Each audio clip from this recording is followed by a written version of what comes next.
starting. Ready? 1, 2, 3. Hi, I'm Danielle Young. And I'm Dominic Young. And we're here talking about two somewhat similar artists. Andy Warhol. And Shepard Fairey. Warhol is from Pittsburgh, who grew fascinated by the different art in New York. As did Shepard Fairey. Growing up in South Carolina, he wasn't surrounded by much interesting art until he went to New York and saw the street art there that really sparked his artistic interest. Yes, I've heard of his Andre the Giant has a Posse and Obey logos. What are those about, and what kind of influence was he trying to make? With Obey, he wanted people to question authority, to recognize the images that are placed around them and question it. What or who should people obey, and why? That's interesting, because didn't Fairey also work on the Obama campaign? Yes, which is interesting because his images were known for questioning authority, and in 2008 with his Hope poster, he was helping a presidential campaign, which is the biggest form of authority we have in America. I know that he got into trouble with some copyright issues because he wasn't the photographer of that image. Yes, there were some issues as he took that image from the Associated Press, which stated that he infringed on the copyright of one of his photographs in creating the poster, which is ridiculous. But anyways, it's still a great and inspirational piece of work that was so different than other types of campaign images. The contrasting colors and simple slogan is what makes it unique. It is interesting that Fairey had those types of issues with the use of others' works, because Andy Warhol also had those issues. Oh, really? Yes. He is most known for his fascinating images used in his work that had a great influence on pop art. Pop artists appropriated familiar bits of found reality, including advertisements, commercial lettering, and product logos of mass culture. It was a style of taking the ordinary and making it extraordinary.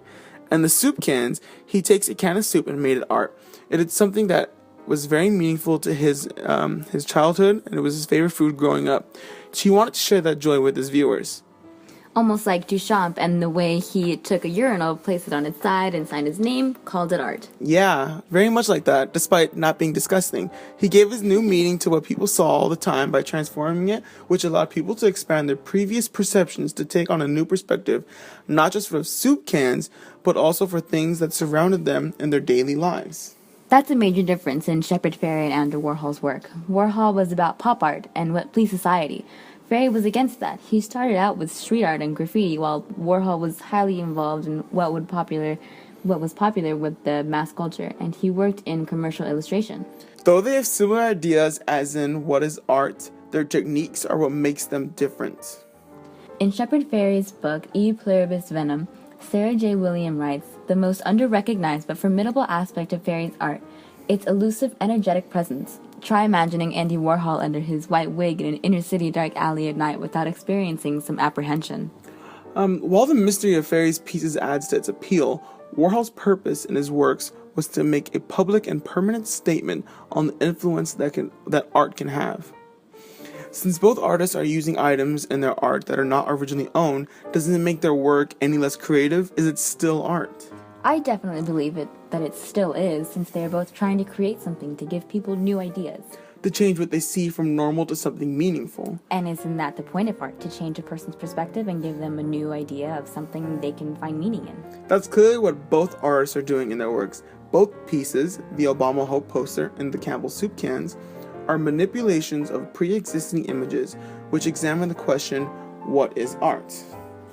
Even though Warhol used a simple can of soup, and Fairey making Obama's face red and blue, they both bring out an incredible movement for change in individuals. Fairey uses the president as a symbol of hope. And soup as taking something like an everyday item that you overlook and rendering it in such a way that it's a piece of art. These two artists have become very influential to this generation and future generations in ways to perceive art as part of their everyday lives. Thank you for joining us, and stay classy. But mainly thank you for joining us. And stay classy.